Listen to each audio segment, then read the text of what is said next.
زدني علما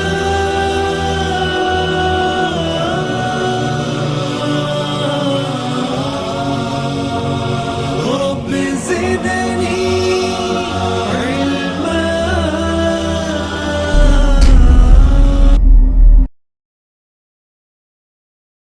أعوذ بالله من الشيطان الرجيم.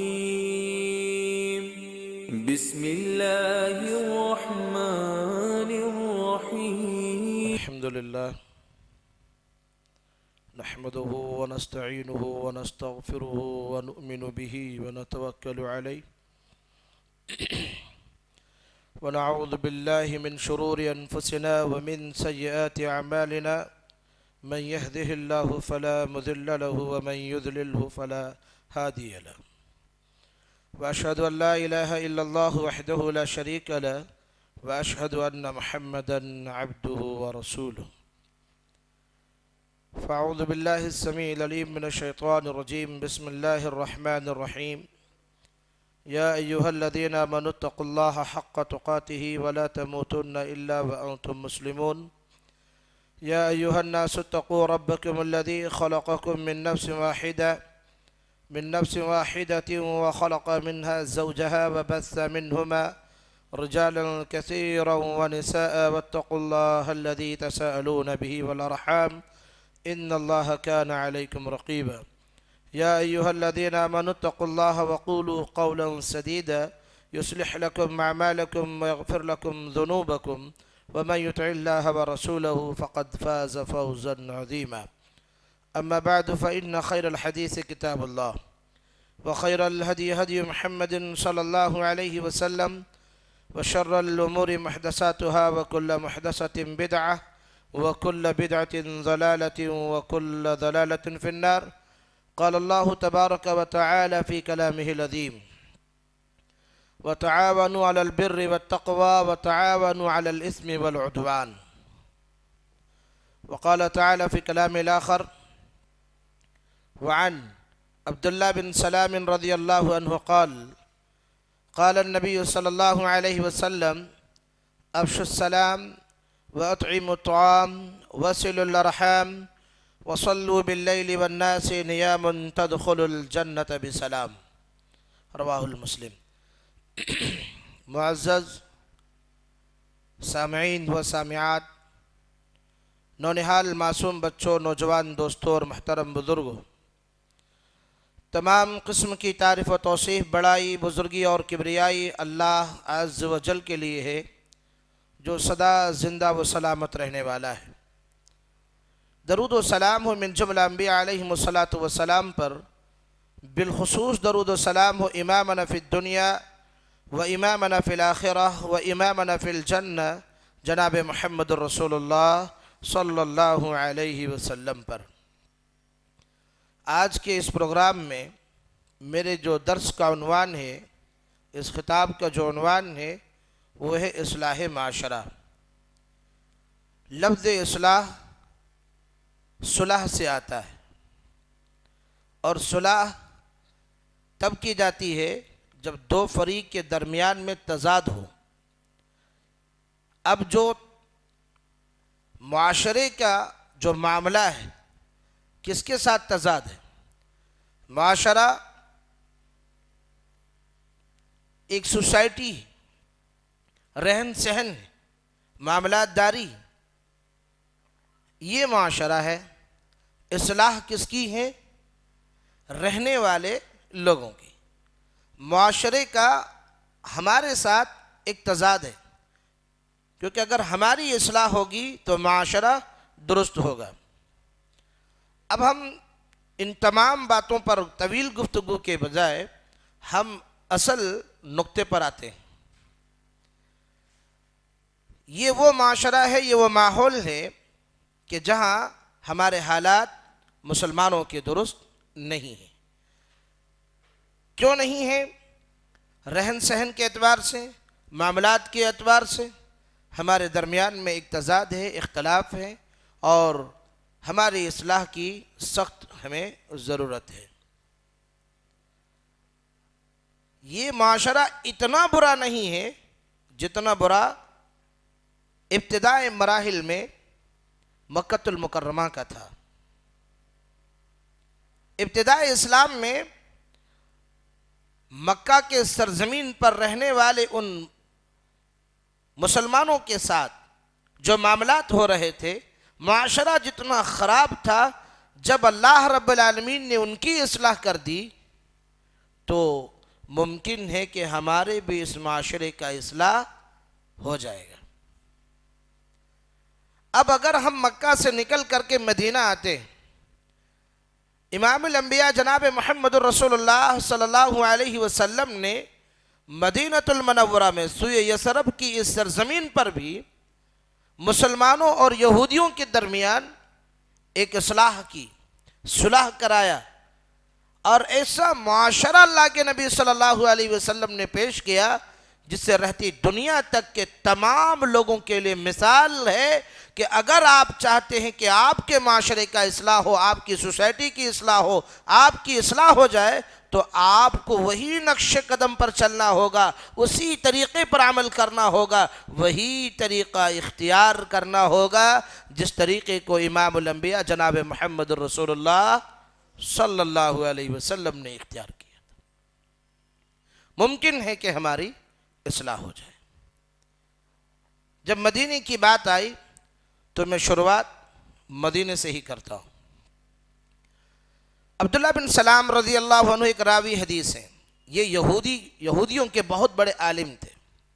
عبداللہ بن سلام رضی اللہ عنہ یہودیوں کے بہت بڑے عالم تھے۔ ابھی انہوں نے اسلام قبول نہیں کیا اور اللہ کے رسول صلی اللہ علیہ وسلم سے حدیث سن رہے ہیں۔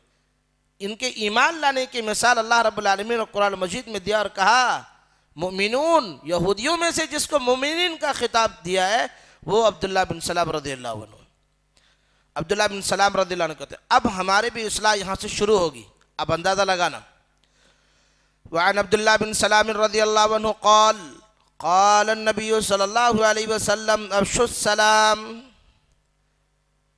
وَأَطْعِمُوا الطَّعَامَ وَصِلُوا الْأَرْحَامَ وَصَلُّوا بِاللَّيْلِ وَالنَّاسِ نِيَامٌ تَدْخُلُوا الْجَنَّةَ بِسَلَامٍ۔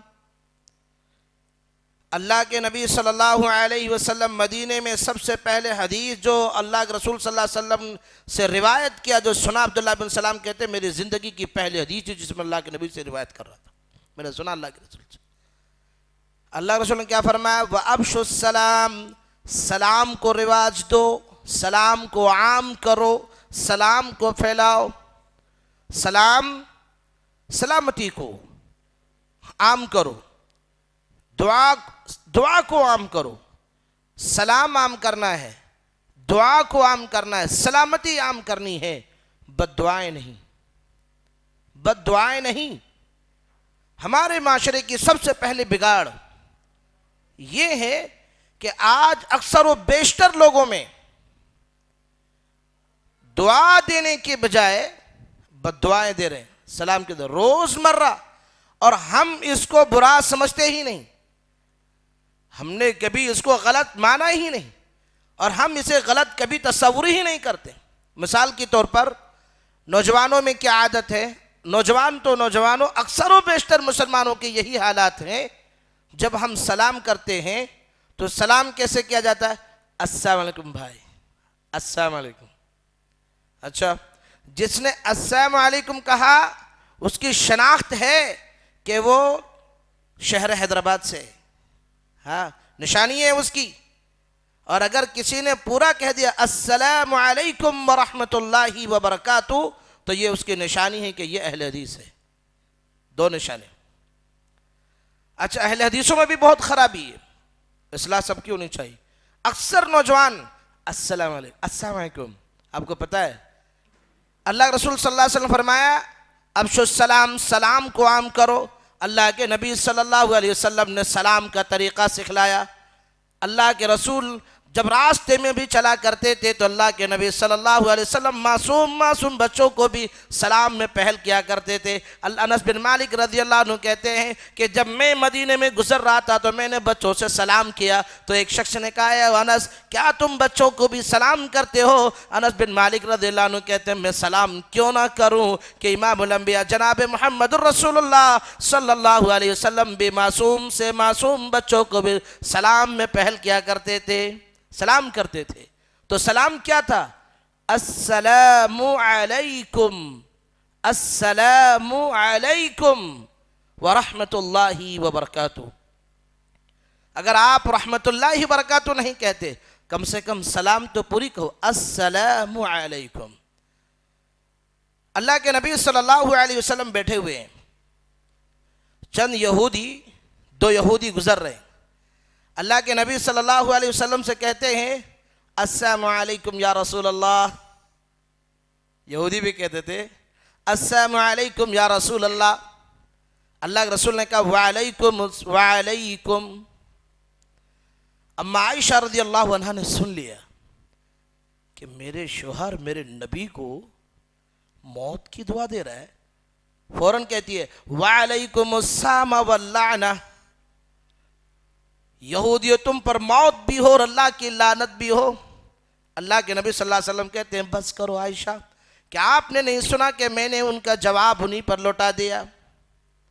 اندازہ لگائیے، اگر آج ہمارے اس معاشرے میں جس کی ابتدا ہماری ملاقات جہاں سے شروع ہوتی ہے لوگوں، وہ الفاظ ہمارے درست نہیں ہیں، وہ چیز صحیح نہیں ہے جو ہم کر رہے ہیں، ہمارے معاشرے میں جو خرابی ہے، ہمارا اور آپ معاشرے کا اسلام کا اور آپ کے درمیان جو معاشرے کا اور اسلام کا جو تضاد ہے اسی بات کا ہے کہ آپ اسلام کو اپنے طریقے سے پیش کرتے ہیں، شریعت کو اپنے طریقے سے پیش کر رہے ہیں، سنت کو اپنے موافق پیش کر رہے ہیں۔ آپ سنت کو سنت کے موافق کرو، شریعت کو شریعت کے موافق لے کے جاؤ، اسلام کو اسلام کے طریقے پر لے کر کے رہو، تب آپ کے تضاد اسلام کے ساتھ نہیں ہوگا، آپ کی اصلاح کی ضرورت نہیں ہوگی۔ پتہ یہ چلا اگر کوئی کہہ دے السلام علیکم تو آپ جواب کیا دیں گے؟ آپ کو کیا کہہ رہا معلوم ہو؟ موت ہو تم پر، ہاں السلام علیکم موت ہو تم پر۔ کیا ہم اپنے ماں باپ کو، اپنے اہل ویال کو، اپنے دوست احباب کو روز مرہ ہم موت کی دعوت نہیں دے رہے، دعا نہیں کر رہے اس کے لئے کہ تم مر جاؤ؟ ہماری اصلاح کی ضرورت ہے نہیں۔ السلام علیکم موت ہو تم پر، الفاظ کیا ہونے چاہیے؟ السلام علیکم سلامتی ہو تم پر، اور السلام علیکم موت ہو تم پر۔ الفاظ میں کتنی تبدیلی دیکھ لیجئے، الفاظ کے فرق پر سلامتی کی جگہ موت آ جا رہی ہے۔ جب اللہ کے نبی صلی اللہ علیہ وسلم سے جب یہودیوں نے سلام کیا، کہا السلام علیکم یا رسول اللہ، تو اللہ کے نبی نے جواب کیا دیا؟ وعلیکم۔ اب اگر کوئی آپ کو السلام علیکم بھائی کہے تو آپ کیا جواب دیں گے؟ وعلیکم وعلیکم، آپ کی موت آپ پر ہی لوٹ جائے۔ وعلیکم السلام نہیں کہیں گے، کیا کہیں گے؟ وعلیکم، تم پر لوٹ جائے۔ بات سمجھ میں آئی؟ اصلاح کی پہلی بنیاد۔ مدینے میں اللہ کے نبی صلی اللہ علیہ وسلم نے کیوں کہا سلام کو عام کرو؟ کیا وجہ تھی سلام کو عام کرنے کی؟ سلام کو عام کرنے کی بنیادی وجہ یہ تھی کہ اس سے باہمی اتفاق، باہمی محبت، خلوص بڑھتا ہے، گھٹتا نہیں، اضافہ ہوتا ہے۔ اس لیے اللہ کے نبی نے کہا افشوا السلام، سلام کو عام کرو۔ وَأَطْعِمُوا الطَّعَامَ، بھوکوں کو کھانا کھلاؤ۔ اندازہ لگاؤ لوگوں، اللہ کے رسول صلی اللہ علیہ وسلم نے جب قوم کی اصلاح کی، لوگوں کی اصلاح کی بات کی، تو اللہ کے نبی صلی اللہ علیہ وسلم نے پہلے جو جملہ کہا کہ آپس میں سلام کو عام کرو تاکہ تم میں محبت و بھائی چارگی پیدا ہو جائے، اس کے بعد اللہ کے نبی صلی اللہ علیہ وسلم نے فرمایا وَأَطْعِمُوا الطَّعَامَ، بھوکوں کو کھانا کھلاؤ۔ انصار کے لوگوں نے مہاجروں کے ساتھ جو معاملہ کیا تھا، آدھے آدھے مال جو تقسیم کر دیتے تھے، ایک دو بیویاں ہیں تو ایک کو طلاق دے کر کے اس کے ساتھ عدت گزارنے کے بعد ان کے ساتھ نکاح کروا دیا کرتے تھے۔ اس کی بنیادی وجہ یہ تھی کہ اللہ کے نبی صلی اللہ علیہ وسلم نے سب سے پہلے ان کی دلوں میں محبت پیدا کیا۔ جب ان کے دلوں میں محبت آئی، بھائی چارگی آئی، امن آیا، سلامتی آئی، تو اللہ کے نبی صلی اللہ علیہ وسلم کے حکم کے موافق وہ عمل کرتے رہے۔ وَأَطْعِمُوا الطَّعَامَ، بھوکوں کو کھانا کھلاؤ۔ آج ہماری دعوتوں کا ماحول دیکھ لینا، جب ہمارے یہاں جب دعوتیں ہوتی ہیں تو ہمارے دعوتوں میں فقراء و مساکین کو شریک نہیں کیا جاتا ہے۔ یہ تو دور کی بات ہے، اگر مساجدوں کے ائمہ و مؤذنین ہو اور ان کے مصلیوں کے یہاں کوئی دعوت ولیمہ ہو یا کوئی دعوت خاص ہو تو اللہ کی قسم اکثر و بیشتر لوگ یہ کہہ کر کے بھول جاتے کہ مولوی صاحب میں بھول گیا تھا آپ کو دعوت دینے۔ وَأَطْعِمُوا الطَّعَامَ، بھوکوں کو کھانا کھلاؤ۔ اے لوگو تمہارا کھانا مومنین کھائے، اے لوگو تمہارا کھانا ایمان والا کھائے، اے لوگو تمہارا مال وہ ان کے لیے خرچ کرو جو انبیاء کے وارث ہوں، جو علماء ہوں، تمہارے کھانا مومنین لوگ کھائیں۔ مدینے کے وہ تمام تر مالدار لوگ کھانا کن کو کھلا رہے تھے؟ جو ہجرت کر کے مکہ سے مدینہ آئے، اللہ کے نبی صلی اللہ علیہ وسلم کے حکم کے موافق وہ تمام تر صحابہ آپس میں ایک دوسرے کے بھائی بن کر کے رہے، اور تمام کے تمام لوگوں نے ان بھوکوں کو کھانا کھلایا جو ہجرت کر کے مدینہ آئے تھے۔ وَأَطْعِمُوا الطَّعَامَ، بھوکوں کو کھانا کھلاؤ۔ ہماری دعوت ان کی ہوتی ہے جن کی بلڈنگ بڑی ہو، جن کے اچھے رسوخات ہو، جن کے فین فالوئنگ زیادہ ہو، جن کے معاشرے میں عزت ہو، جن کو لوگ پوچھتے ہوں، ہماری دعوت میں وہ شریک ہوتے ہیں۔ اگر کسی کی دعوت میں کوئی بڑا عہدیدار، مثال کے طور پر KCR انا آ جائے، چندر شیکھر راؤ، اللہ کی قسم ہے پورے حیدرآباد میں اپنے دعوت کی شہرت کو عام کرے گا کہ ہاں دیکھیں میری پہنچ دے گا تم نے، میرے بیٹے کے ولیمے میں، میری بیٹی کے نکاح میں، میرے یہاں بچے کا عقیقہ تھا۔ میری پہنچ اور پاور کا عالم یہ ہے کہ CM بھی آتا ہے۔ میں مثال دے رہا ہوں، ہر ایک چھوٹا آدمی بھی، معمولی آدمی آ جائے، شہرت کے لیے کرتا ہے۔ اللہ رسول نے کیا کہا؟ وَأَطْعِمُوا الطَّعَامَ، بھوکوں کو کھانا کھلاؤ۔ پیٹ بھروں کو کیا فائدہ کھلانے، ان کو کھلاؤ جن لوگوں نے کبھی ہفتے بھر گوشت نہیں کھایا، ان کو کھلاؤ کھانا۔ کن کو کھلا رہے ہو؟ کھانا انہیں کھلاؤ جن کو یہ میسر نہ ہوتا ہو۔ آپ ان کو کیوں کھلا رہے ہیں جن کے آگے پیچھے ساری چیزیں موجود ہیں؟ بھوکوں کو کھلاؤ۔ وَصِلُوا الْأَرْحَامَ، لوگوں کے ساتھ صلہ رحمی کا معاملہ کرو۔ لوگوں کے ساتھ صلہ رحمی، یہ اس حدیث کے ان 3 الفاظ میں پورے معاشرے کی اصلاح موجود ہے۔ اگر ہم آپس میں محبت و اخوت، بھائی چارگی کے ساتھ رہیں اور بھوکوں کو ہم کھانا کھلائیں، لوگوں کے ساتھ صلہ رحمی کا معاملہ کریں، زور و زبر نہ کریں، ان کی پریشانی میں ہم ان کا ہاتھ بٹائیں، تنگ دستوں کو کما کر دیں، یہ رحم وصل الارحام، یہ معاشرے کی اصلاح کی بنیادی بات ہے۔ یہ سارے کام کیوں کیے جاتے ہیں؟ اس لیے کہ جنت مل جائے۔ کیوں؟ جنت مل جائے۔ آئیے، جو لوگ پریشان حال ہیں، جن کی دعائیں قبول نہیں ہوتی، جو لاچار و بے بس ہیں، اس حدیث سے وہ اپنا علاج لے جائیں۔ اللہ کے نبی صلی اللہ علیہ وسلم نے کیا فرمایا؟ وَصَلُّوا بِاللَّيْلِ وَالنَّاسِ نِيَامٌ تَدْخُلُوا الْجَنَّةَ بِسَلَامٍ، اس وقت تم نماز کو پڑھا کرو جب لوگ سوئے ہوئے ہوتے ہیں، سلامتی کے ساتھ تم جنت میں داخل ہو جاؤ گے۔ وَصَلُّوا بِاللَّيْلِ وَالنَّاسِ نِيَامٌ تَدْخُلُوا الْجَنَّةَ بِسَلَامٍ، اس وقت نماز پڑھا کرو جب لوگ سوئے ہوئے ہوتے ہیں، تم سلامتی کے ساتھ جنت میں داخل ہو جاؤ گے۔ یہ کون کہہ رہے ہیں؟ امام الانبیاء جناب محمد رسول اللہ صلی اللہ علیہ وسلم کا فرمان ہے۔ اللہ کے نبی نے فرمایا، اور میرا یہ یقین ہے، میرا یہ ایمان ہے، یہ اہل حدیثوں کا ایمان ہے، زمین پھٹ سکتی ہے، آسمان ٹوٹ کر گر سکتا ہے، مدینے کے تاجدار جناب محمد رسول اللہ صلی اللہ علیہ وسلم کی بات جھوٹی نہیں ہو سکتی ہے۔ کون سی نماز؟ اس وقت کی جب لوگ سوئے ہوئے ہوتے ہیں۔ ہمارے یہاں کب سوتے ہیں لوگ؟ فجر کی نماز چھوڑ کر کے۔ فجر کے وقت 4 بجے نیند آتی ہے۔ ہمارے نوجوانوں کو نیند کب آتی؟ 4 بجے، 2:30 بجے، اس وقت سوتے۔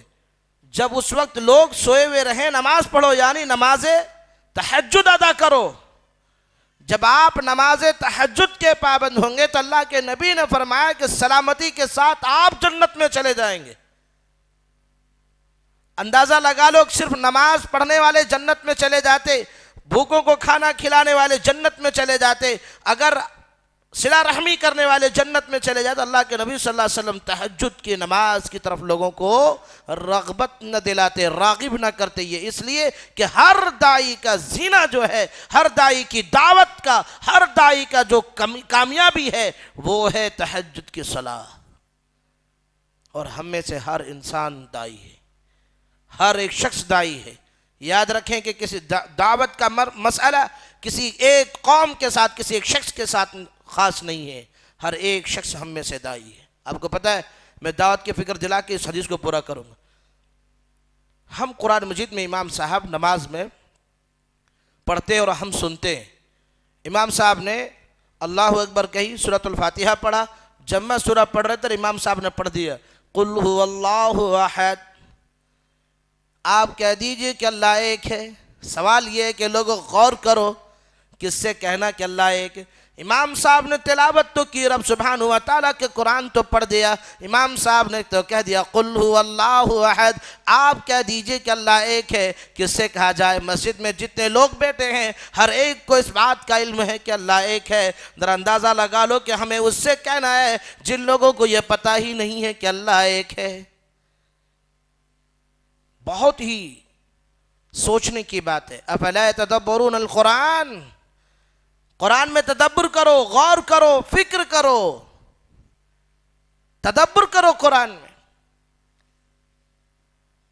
قل هو اللہ احد، آپ کہہ دیجئے اللہ ایک ہے۔ کس سے کہنا ہے کہ اللہ ایک ہے؟ ان سے کہنا ہے جن کو اس بات کا علم ہی نہیں ہے کہ اللہ ایک ہے۔ ہم پر یہ ذمہ داری بن گئی، جتنے لوگوں نے قرآن کی اس آیت کو سنا ہر ایک شخص داعی ہو گیا اللہ کی طرف سے کہ اس کا پیغام وہ ان تک پہنچا دے جن کو اس بات کا علم نہیں ہے کہ اللہ ایک ہے۔ بڑی خوشی کی بات ہے، مسجد رحیم خان میں، کاروان کی اس روڈ پر جو مسجد رحیم خان ہے، الحمدللہ میں سب سے پہلے اللہ کا شکر گزار ہوں کہ الحمدللہ اس مسجد سے دعوت کا کام ہوتا ہے، نوجوان بچے جڑے ہوئے ہیں۔ اللہ ان سب کی عمروں کو دراز فرمائے، اللہ ان سب کی محنتوں کو قبول فرمائے۔ جس حد تک ہو سکتا ہے یہاں کے ذمہ داران مل کر کے ان نوجوانوں کے ساتھ، نوجوانوں کو جوڑ کر دعوت کو عام کرتے ہیں، ان تک وہ پیغام پہنچاتے ہیں جن کو اس بات کا علم نہیں ہے کہ ان کا اللہ ایک ہے۔ بڑے خوش نصیب ہیں آپ، میں بھی خوش نصیب ہوں کہ الحمدللہ ایک ایسے داعیوں کے درمیان، ایک ایسے دعوت سنٹر میں آ کر بیٹھا ہوں جہاں سے اسلام کی دعوت کو عام کیا جاتا ہے۔ آپ کہہ دیجئے کہ اللہ ایک ہے، پیغام پہنچانا ہے، یہ ذمہ داری ہر شخص داعی ہے ہمارا۔ اب ہم میں سے جب ہر شخص داعی ہے تو ہمارے لیے جو ہماری بات قابل مقبول ہو جائے اس کے لیے ضروری ہے کہ وہ نماز تہجد ادا کرے۔ اب اگر آپ نماز تہجد ادا نہیں کرتے تو آپ کی باتوں پر اثر نہیں رہے گا، اور آپ جنت میں جانے والے خود نہیں ہیں تو دوسروں کو کیسے لے کے جا سکتے ہیں آپ؟ اس لیے ضروری ہے۔ اللہ کے رسول صلی اللہ علیہ وسلم کیا فرمایا؟ وَصَلُّوا بِاللَّيْلِ وَالنَّاسِ نِيَامٌ ادْخُلُوا الْجَنَّةَ بِسَلَامٍ۔ اس وقت تم نماز پڑھا کرو جب لوگ سوئے ہوئے ہوتے، سلامتی کے ساتھ جنت میں جاؤ گے۔ اب اگر کسی کو یہ پتہ چل جائے یہ ربیع الاخر کا مہینہ، اگلا مہینہ رجب کا ہے، شاید رجب کے مہینے میں 27ویں تاریخ کو اللہ کی تجلی آسمانی دنیا پر آئے گی، اور اس رات بنو قلب کے بکریوں کے برابر بھی اگر اس کے گناہ ہوں گے تو معاف ہو جائے گا۔ آدمی کیا کریں؟ ہمارے یہاں کا ماحول کیا ہے؟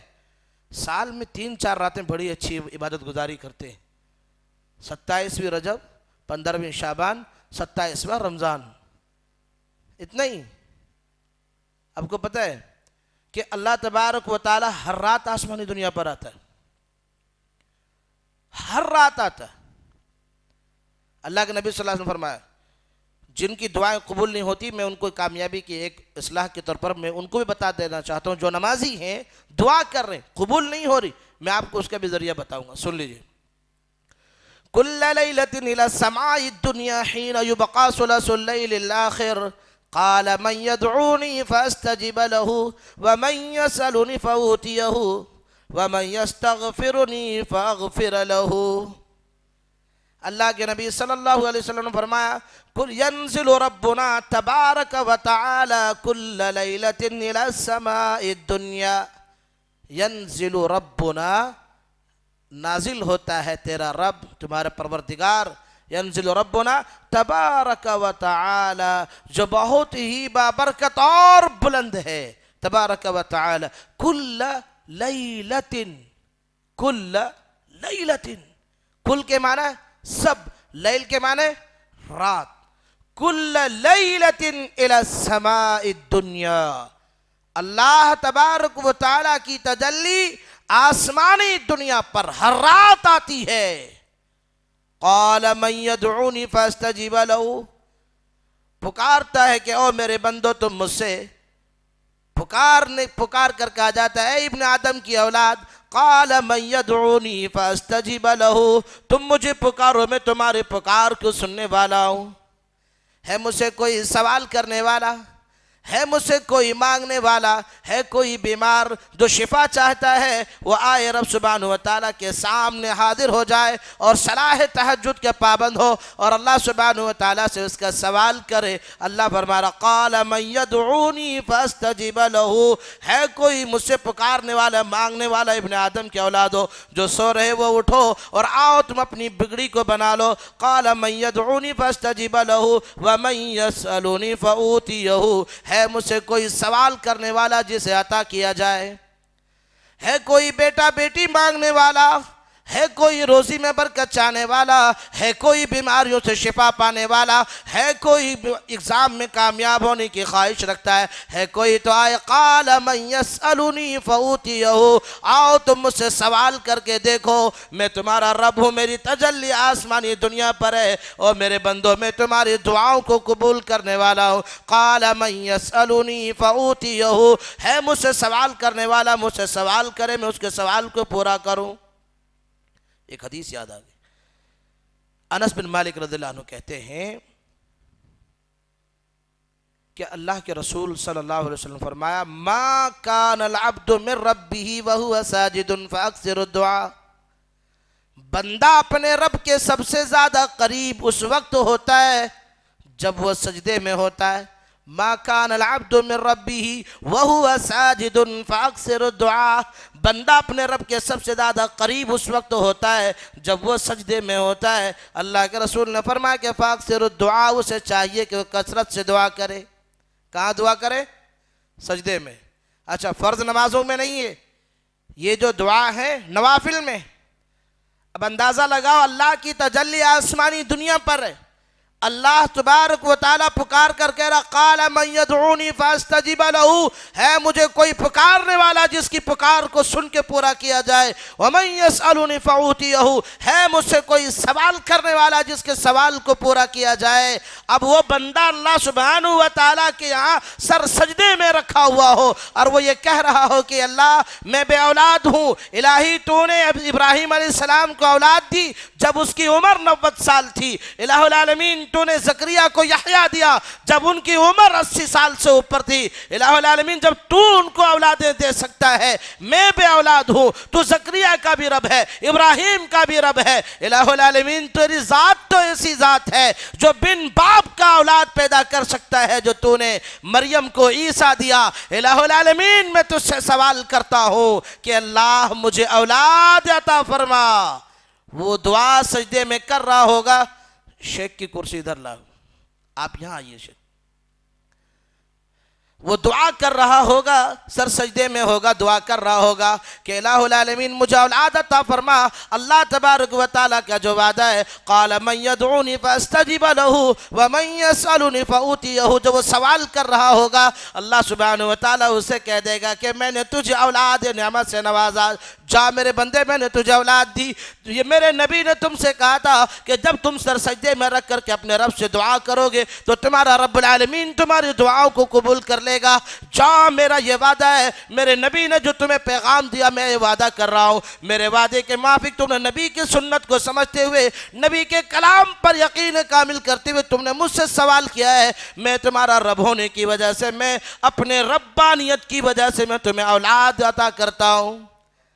نہ درگاہوں کا چکر لگانا پڑے گا، نہ چادر چڑھانی پڑے گی، نہ داتا نہ دستگیر سے مانگنا ہوگا۔ لوگوں تمام کو دینے والی ذات اللہ کی ہے، سر سجدے میں رکھ کر کے اپنی دعاؤں کو قبول تو کرا کے دیکھو۔ ما کان العبد من ربه وهو ساجد فاکثر الدعاء قال من یسألنی فاوتیہ، سوال کرو میں تمہیں عطا کرنے والا ہوں۔ قال من یسألنی فاوتیہ، اس کے بعد اللہ رسول صلی اللہ علیہ وسلم کیا فرماتے ہیں؟ وَمَن يَسْتَغْفِرُنِي فَأَغْفِرَ لَهُ، پتہ یہ چلا جس کی گناہیں کبھی معاف نہیں ہو رہی نا، وہ گناہ میں لت پت ہیں، توبہ کر رہا ہے، قبول نہیں ہو رہا ہے، گناہ نہیں معاف ہو رہے، اس کی دعا قبول نہیں ہو رہی۔ اس حدیث سے معلوم ہوا، اس حدیث کو امام مسلم نے روایت کیا ہے، اس حدیث سے بھی یہ معلوم ہوا کہ رات کے آخری پہر میں اللہ رب العالمین اپنے نیک بندوں کے گناہوں کو معاف کرتا ہے، اس وقت اللہ تبارک و تعالیٰ معاف کرتا ہے۔ ہماری کیا ذمہ داری ہونی چاہیے؟ اب اس حدیث کو سننے کے بعد اب ہماری ذمہ داری کیا بنی؟ ہماری ذمہ داری یہ بنی کہ اب ہم اللہ سبحانہ و تعالیٰ کے احکام پر عمل کریں گے اور اپنے رب سے مناجات کریں گے، فریاد کریں گے، تاکہ رب سبحانہ و تعالیٰ ہماری بگڑی کو بنائے۔ یہ معاشرے کا ماحول ہے، آپ دیکھیے لوگ اولادیں نہیں ہو رہی ہیں، 4 سال 5 سال 3 سال ہو گئے، لوگ چکر کاٹ رہے ہیں، کبھی کہاں، کبھی معالج کے پاس تو کبھی حکیموں کے پاس تو کبھی کسی کے پاس، کبھی درگاہوں میں چلے جا رہے ہیں، کبھی چادر چڑھا رہے ہیں۔ کچھ لوگ تو اولاد کے لیے کہاں نہ جانے کتنی دور دور کا سفر کر دیتے ہیں، اس امید کسی اولاد مل جائے گا۔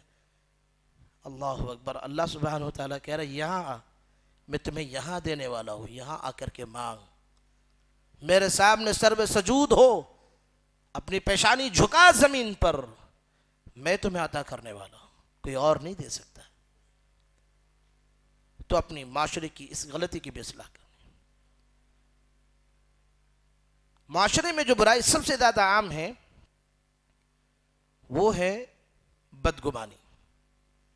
بدگمانی یہ بڑی عام ہے، اور لوگ اس بدگمانی کو گناہ سمجھتے ہی نہیں کہ یہ گناہ ہے، تصور ہی نہیں کرتے۔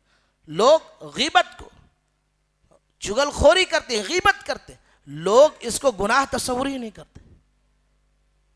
اللہ رب العالمین نے مخاطب کر کے فرمایا یا ایھا الذین آمنوا اجتنبوا کثیرا من الظن ان بعض الظن اثم ولا تجسسوا ولا یغتب بعضکم بعضا ایحب احدکم من یاکل لحم اخیہ میتا فکرہتموہ۔ اے ایمان والو، یا ایھا الذین آمنوا اجتنبوا کثیرا من الظن، اے ایمان والو بہت زیادہ گمان مت کرو، بہت زیادہ گمان مت کرو، بعض گمان بہت بڑا گناہ ہے۔ یا ایھا الذین آمنوا اجتنبوا کثیرا من الظن ان بعض الظن، بعض گمان بہت بڑا گناہ ہے۔ اسم ولا تجسسوا، اور تم کسی کی بات، کسی کی راز چوری چھپے سننے کی کوشش مت کرو، جاسوسی مت کرو۔ کیا کہہ رہا اللہ تعالیٰ؟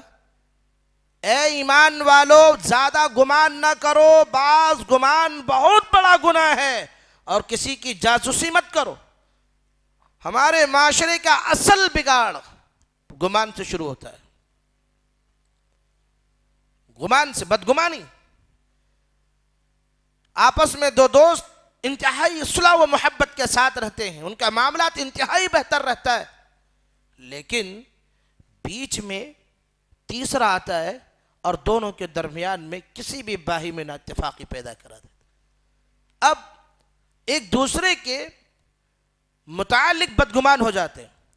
آپس میں ایک دوست دوسرے کے ساتھ بات کر رہا ہو, تیسرے کو اس بات کے گمان ہو جاتا ہے یہ میرے خلاف ہی بول رہا ہوگا. یہ بدگمانی, یہ بدگمانی. اور یہ معاشرے اس وقت ہمارے جو حالات مسلمانوں کے سب سے زیادہ خطرناک اور مہلک ہے کہ ہم آپس میں ایک دوسرے کے متعلق بدگمان بے انتہا ہے. بدگمانی بہت زیادہ ہے. بھائی بھائی کے ساتھ بدگمان ہے, شوہر بیوی کے ساتھ بدگمان, بیوی شوہر کے ساتھ بدگمان ہے, بھائی بہن کے ساتھ بدگمانی. حتیٰ کہ یہ بدگمانی ہمارے گھروں میں ایسے گھس چکا ہے کہ جس طرح ہوا داخل ہوتی ہے. آپس میں دیکھیے ایک دوسرے پر کسی کو اعتماد اور بھروسہ نہیں رہا.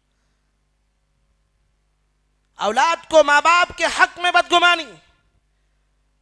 وہ اولاد جو آج جوان سال ہو گیا, اب وہ بوڑھے باپ کو یہ کہتا ہے کہ آپ کو بات کرنے کا سلیقہ نہیں معلوم ہے.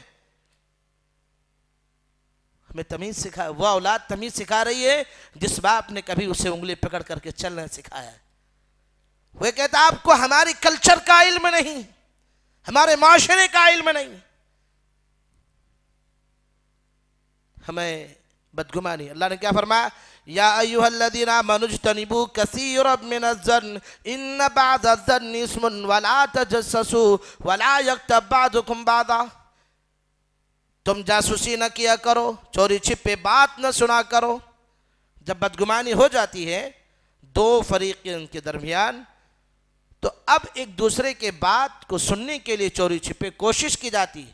وہ پیچھے جاسوس چھوڑتا ہے, دیکھو میرے خلاف وہ کیا بات کر رہا تھا, فلانے نے وہ بات. کیا آپ کو پتا ہے کہ وہ جبرائیل ہے کہ جو کہے گا 100% سچی بات کہے گا. انسان ہے, غلطی ہو سکتی ہے اس سے کہنے میں, وہ چڑھا بڑھا کر بھی کہہ سکتا ہے, گھٹا کر بھی کہہ سکتا ہے, لیکن سب سے بہترین مومن وہ ہے جو کسی کو صلح کرانے کے درمیان جھوٹ بول کر کے وہ صلح کرائے کہ تمہارے خلاف نہیں, وہ تمہاری تعریفیں کر رہا تھا, تاکہ اس کے درمیان محبت پیدا ہو. یہ جھوٹ بولنا جائز ہے. اس معاشرے کے بدگمانی کو دور کرنے کے لیے وہ جھوٹ بول کر کے دونوں میں صلح کرا سکتا ہے. لوگوں ہمارے معاشرے کا جو سب سے برا حال ہے وہ بدگمانی ہے کہ ہم ایک دوسرے کے پیچھے جاسوس چھوڑ دیتے ہیں کہ جاؤ دیکھو میرے خلاف وہ کیا بولتے ہیں. یہ بدگمانی ہے. ولا تجسسوا, اور جاسوسی نہیں کرنا. یہ اللہ نے فرمایا. ولا یغتب بعضکم بعضا, اور تم آپس میں ایک دوسرے کے خلاف غیبت نہ کرو. ولا یغتب بعضکم بعضا, بعض کا بعض سے تم غیبت نہ کرو. جو غیبت کرتے ہیں, احدکم من یأکل لحم اخیہ میتا, اللہ نے فرمایا کہ وہ اپنے مرے ہوئے مردار بھائی کا گوشت کھاتا ہے. گوشت کھاتا ہے, گوشت کھا رہا مرے ہوئے مردار بھائی کا. ان یأکل لحم اخیہ میتا, کیا تم یہ پسند کرو کہ اپنے مرے ہوئے مردار بھائی کا گوشت کھاؤ؟ اللہ نے کہہ دیا فَكَرِهْتُمُوهُ, تم انکار کر دو گے, نہیں کھا سکتے. اور ہم غیبت کر رہے ہیں. ابو ہریرہ رضی اللہ عنہ کہتے ہیں رسول اللہ صلی اللہ علیہ وسلم کے صحابہ بیٹھے میں, ہم نے پوچھا اللہ کے رسول اتدرون ما الغیبہ, یہ غیبت کیا ہے اللہ کے نبی؟ اللہ کے رسول صلی اللہ علیہ وسلم فرمایا غیبت یہ ہے کہ تم ان کے پیٹھ پیچھے ان کی وہ سچی بات بیان کرو جو ان کی برائی تھی, اور جب وہ بات ان تک پہنچے تو اس کے دل کو تکلیف ہو. یہ غیبت ہے. اللہ کے رسول, ہم جو بات اس میں ہے وہ بات ہم نے سچی پیش کی ہے, سچ بولا, تب اس کے پیٹھ پیچھے سچ بول رہا تھا. اللہ کے رسول فرمایا اسی کو تو غیبت کہتے ہیں. یہی غیبت ہے. کسی کی خامی کو آپ کوٹ کر لی, کوٹ کرنے کے بعد آپ اس کے پیٹھ پیچھے اس کی خامیوں کو بیان کر رہے ہیں, اسی کو غیبت کہتے ہیں. آج ہمارے معاشرے میں غیبت کتنی عام ہے, اسے گناہ تصور ہی نہیں کیا جاتا.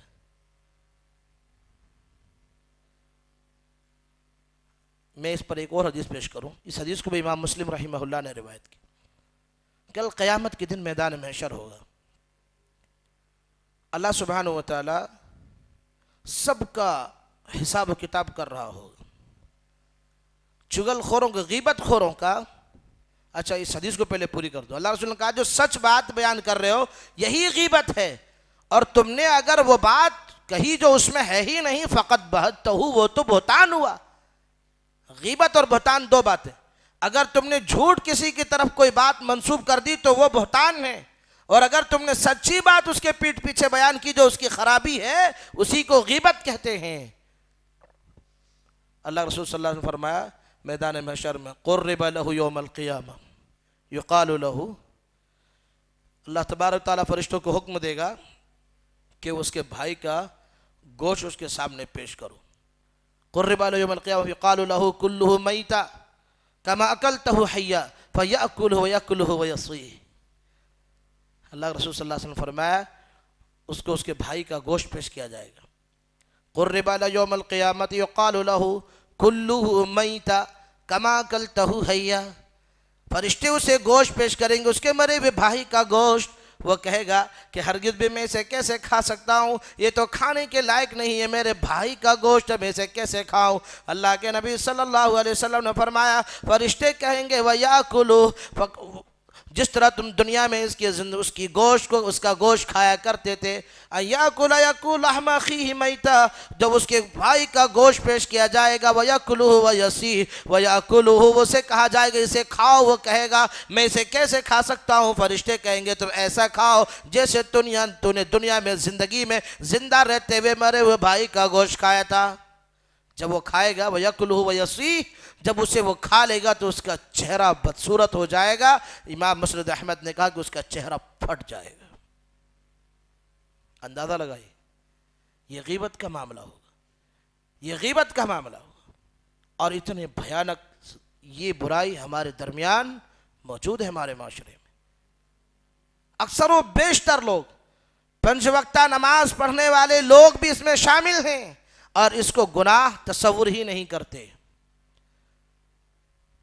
انس بن مالک رضی اللہ عنہ بیان کرتے ہیں کہ اللہ کے رسول صلی اللہ علیہ وسلم کی دور میں ہم ہلکے سے ہلکی گناہ کو، یا صحابہ کی دور میں ادوار صحابہ میں ہم چھوٹے سے گناہ کو ہلاک کر دینے والا تصور کرتے تھے، اور آج بڑے سے بڑے گناہ کرتے ہوئے بھی لوگ یہ خیال کرتے جیسے اڑتی اڑتی ہوئی ناک پر مکھی بیٹھی، ہاتھ ہلایا اور مکھی اڑ گئی. اسی طرح گناہوں کو آج بڑے بڑے گناہوں کو لوگ یہ تصور کرتے ہیں. لوگ اندازہ لگا لو کہ یہ برائی ہمارے درمیان کتنی زیادہ ہمارے معاشرے میں کتنی زیادہ ہے.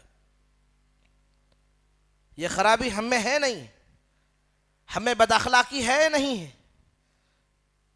اللہ رب العالمین نے اس معاشرے کا جو اخلاق، اس معاشرے کی جو اصلاح کی، امام الانبیاء جناب محمد رسول اللہ صلی اللہ علیہ وسلم کی صداقت اور اخلاق سے کی ہے. جہالت کے دور میں بھی مکہ کے لوگ اللہ کے نبی صلی اللہ علیہ وسلم کو الصادق الامین کہا کرتے تھے.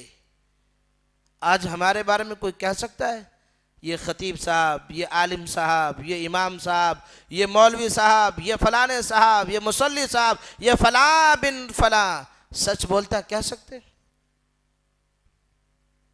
ہمارے اخلاق ایسے ہیں.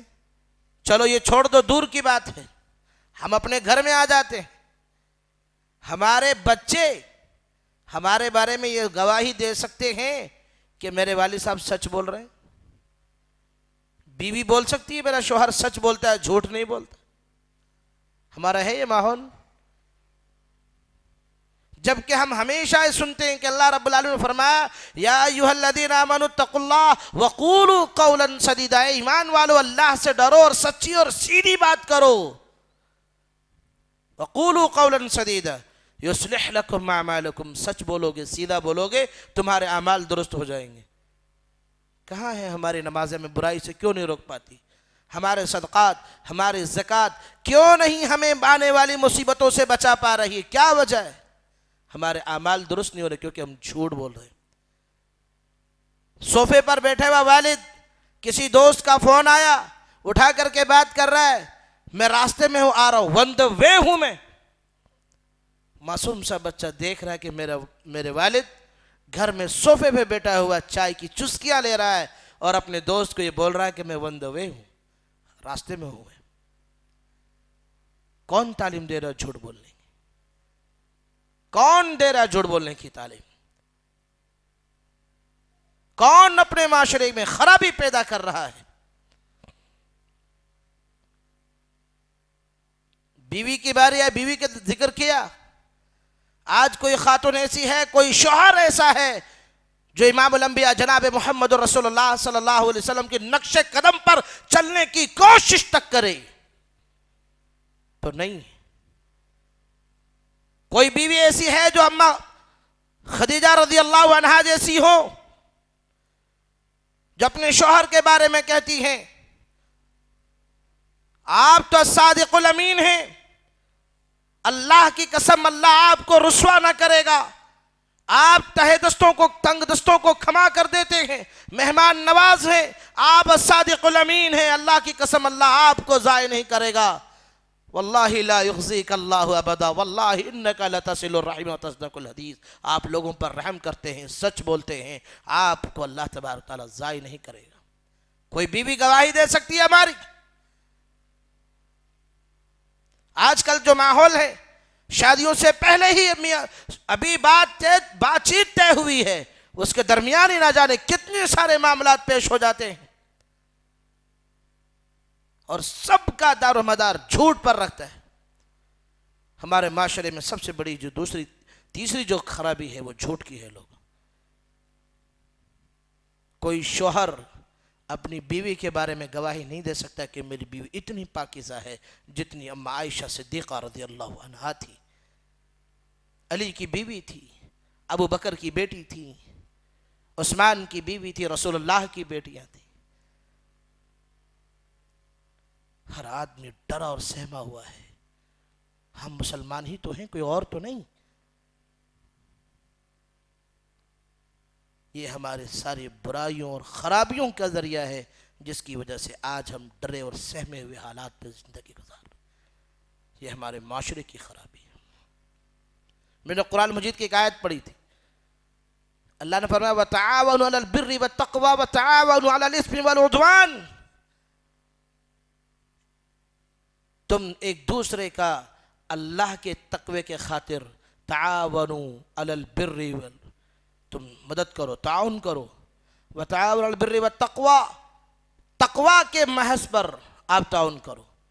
آپ دیکھیے ہمارے ہاں جو لوگ اخلاص کے ساتھ، خلوص للہیت کے ساتھ اللہ اس کے رسول کے پیغام کو عام کر رہے ہیں، کتاب و سنت کو علی الاعلان دنیا کے سامنے پیش کر رہے ہیں، قرآن مجید کی حقانیت لوگوں کے سامنے پیش کر رہے ہیں، سیرت رسول اللہ ہو، امہات المومنین کی سیرت ہو، چیخ چیخ کر، چلا چلا کر قال اللہ قال رسول کو عام کرتے ہیں.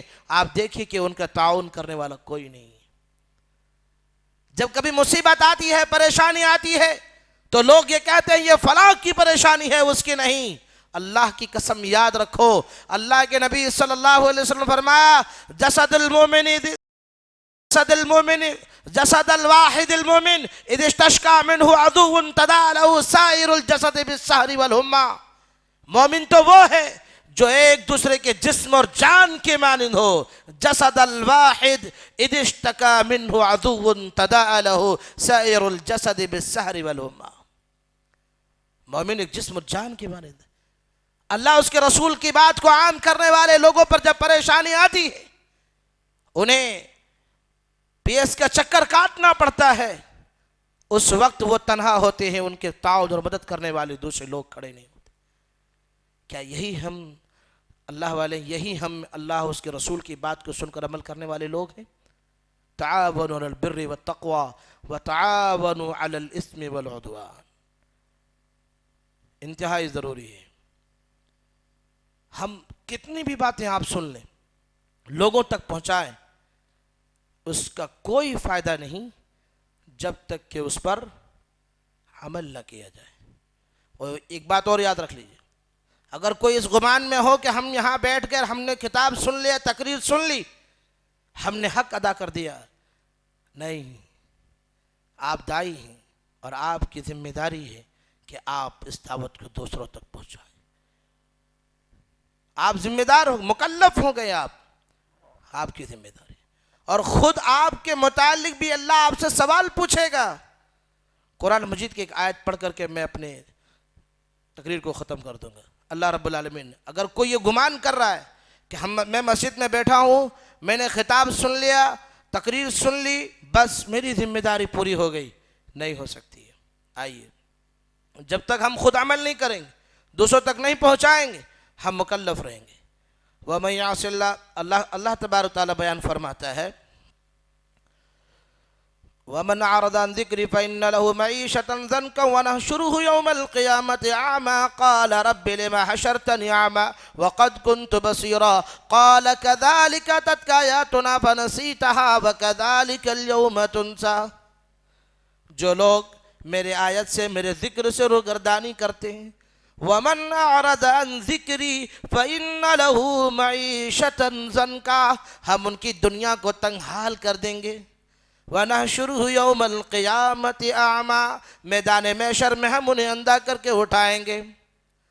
قال ربی لما حشرتنی اعمی، وہ کہے گا اے میرے رب العالمین نے، میرے پروردگار ہے، میرے رب، میں تو دنیا میں دیکھنے والا تھا، تو نے مجھے اندھا کر کے کیوں اٹھایا؟ قال ربی لما حشرتنی اعمی وقد كنت بصیرا، میں تو دنیا میں دیکھنے والا تھا، اے میرے رب تو نے مجھے اندھا کر کے کیوں اٹھایا؟ اللہ فرمائے گا قال كذلك اتتك آیاتنا فنسیتها وكذلك اليوم تنسا۔ غور کرو، ذہن کو حاضر رکھ کے سن لو، اللہ کیا فرما رہا ہے؟ قال كذلك اتتك آیاتنا فنسیتها، میری آیتیں تجھ تک پہنچانے والے لوگ گئے تھے، میری آیتیں تجھ تک پہنچانے والے علماء اور دعوتا موجود تھے، کیا تم نے میری آیتوں کو سن کر کے تم نے نصیحت حاصل کی؟ نہیں۔ قال كذلك اتتك آیاتنا فنسیتها، تو نے میری آیتوں کو سنا، نصیحت حاصل نہیں کی، اسے پس پشت ڈال دیا۔ اے لوگوں، میرے بندو،